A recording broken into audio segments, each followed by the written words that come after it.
Hello, everyone. I'm very sick to be with you. Yeah.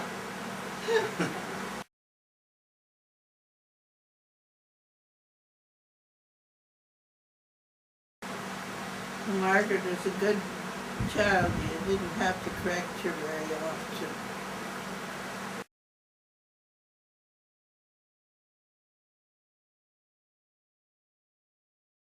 Margaret, she rode 600 miles in the wagon with us to the homestead in 1932. Okay. You know, most children would have tired out long before that.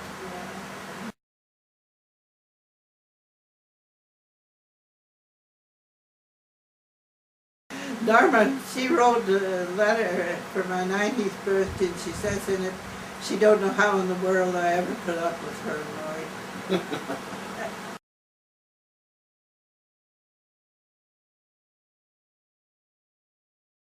Telling the story of when you met Dad and when you come to Provost to work for Dad, and then of your trip to the homestead. Well, that started, the depression was going on down in Saskatchewan, you know, and you couldn't, well, I'd had work all summer, but then in the fall I was out of work, and I seen this ad in the paper for these bachelors that wanted a housekeeper. So I answered it, and Daddy was the one that picked my name out of the whole works of the letters they got. And he figured that one would be the best one. So.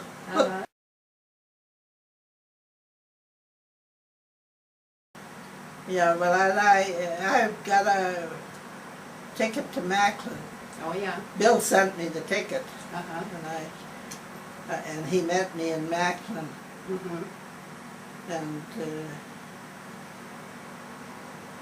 that was about midnight when the train got into Macklin. And he took me home and showed me where I was to sleep.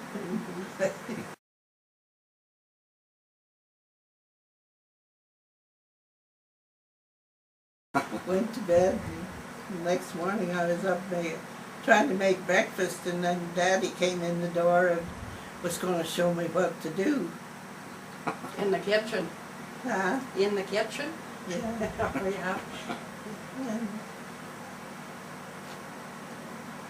so that's when I met him the next morning. And a week after, he took me to the show in Provost. Oh yeah. Do you remember what the show was? I've been trying to think. It's about a dog anyway. Together before you got married. Well, from the 4th of September till the 27th of November. Oh yeah. And you got married in Provost? Yes. Yeah. At what church? And we drove there, and Daddy had a haircut. And we had dinner there at the restaurant, and then Daddy had a haircut, and we went over to the preacher's house and got married. Oh yeah. Lutheran preacher. This was at the Egdal, I think his name This was at Provost.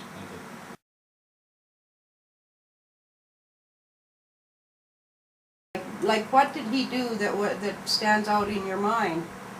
Like he played the flute? Well, I'll tell you, one year when I canned fruit, pears and peaches and so on, you know, I always took a couple for him and canned them, and of everything, you know, that I canned, why I'd always make some for Victor. And anyway, we brought it up to him on Sunday, and Ruth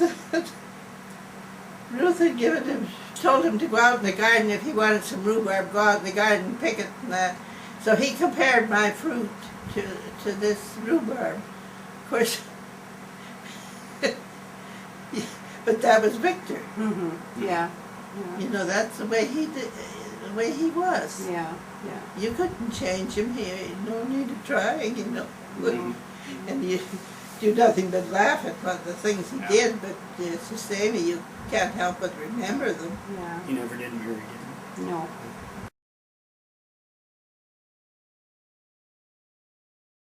A hayrack wagon. And were you pulling another wagon, or were you just the one wagon? No, we had the wagon with the wagon box on, Yeah. and another wagon with a hayrack on. Uh-huh. Uh-huh. Daddy fixed up the hayrack so that we could sleep there, put a canvas over it, Uh-huh. and we could sleep in there. Oh, yeah, yeah. And we rode in the wagon though. Mm-hmm. The hayrack was just, Daddy sawed off the The pole, pole the, so yeah, that it yeah. was right up tight Yeah. to the other wagon. Oh, yeah. Almost, And how many miles would you drive a day? 6, I don't know. I can't remember. Not too many. The first one we just got a little north of Provost. Oh, yeah. Uh-huh. 10, 12 miles. That was all we done the first day. Uh-huh. Cans? Tin cans. Tin cans. I remember them. I remember them. And your stove, did you take a cook stove with you? We had a little tube, a little stove, just to had two lids and had an oven in the stovepipe. An oven in the stovepipe? Yeah. Like, how do you mean? Well, it was just like a drum or that, and it's fit into the stovepipe oven. Who's this? This is the stove they But had. then when we got up on the homestead, we got a small cook stove. Oh, yeah, yeah. But that's what we used to cook on the road up, it's that. Oh, yeah.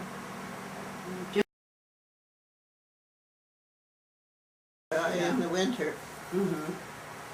that was a terrible thing, the longest he ever lived. Yeah. A log fell on him one day and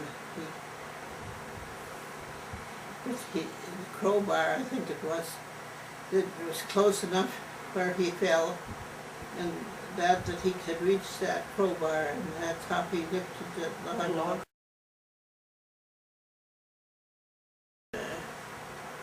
Lloyd and Lois and Norma was all born down on the other homestead. All three of them. Yeah. Without a doctor or nurse or anything else. Wow. Never seen one all the time. Mm-hmm. The doctor was closer to Fairview would be where you'd have to go to see a doctor. Mm-hmm. What about Markerville? Yeah, I don't remember Markerville at all. We went to Viceroy. Yeah. We moved into Fairview. Why did we move into Fairview? Huh? Why did we move into Fairview? Oh, Daddy went over. Daddy went out working Mm-hmm. on the Alaska Highway. Yeah. He went over there to work, and then he moved us into Fairview while he was working out there. Mm-hmm. But I had already moved back on the homestead before. Before he came. Dale, that story. I don't even remember it. Sure you do. You do too. You're laughing. You do remember it. I recall all right running into It was muddy. You remember? And the guy wouldn't move out of the ruts. And he just pulled his road grader right up and stopped right in front of you. Were driving. Yeah, I remember. And you got out and you just give him what for? We were all tired and worn out. Yeah, yeah. I remember coming up the Peace River Hill where Daddy, he couldn't take it any longer, and he run into the bank.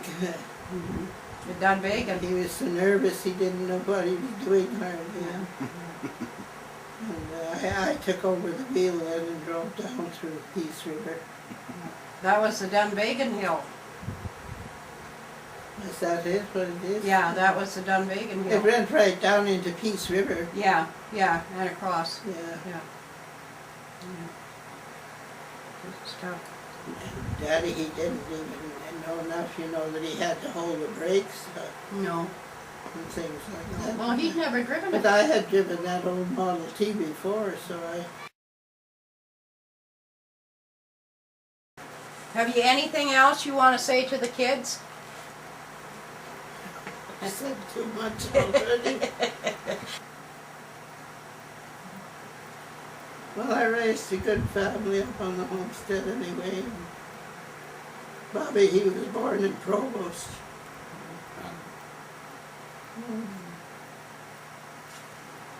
They were all contented and happy, playing by themselves, and Yeah. you don't find kids like that today.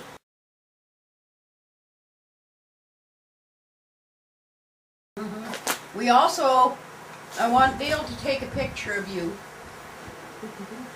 And I want you to be here. You want me where? I want you here, in your chair.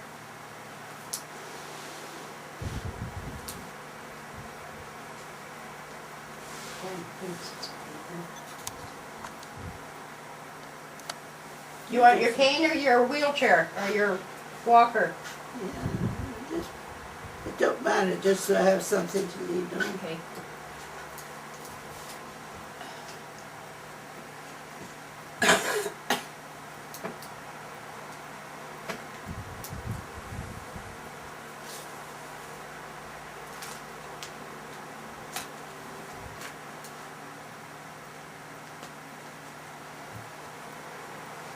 Okay.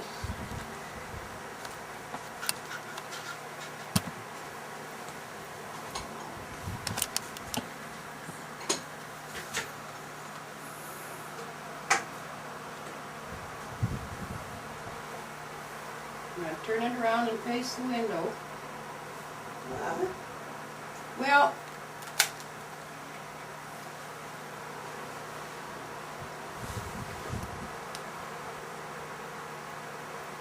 now turn your chair around. Not all the way. Not all. No, it's got to be over further, Mom. Over where? You got to be closer to the window with your chair.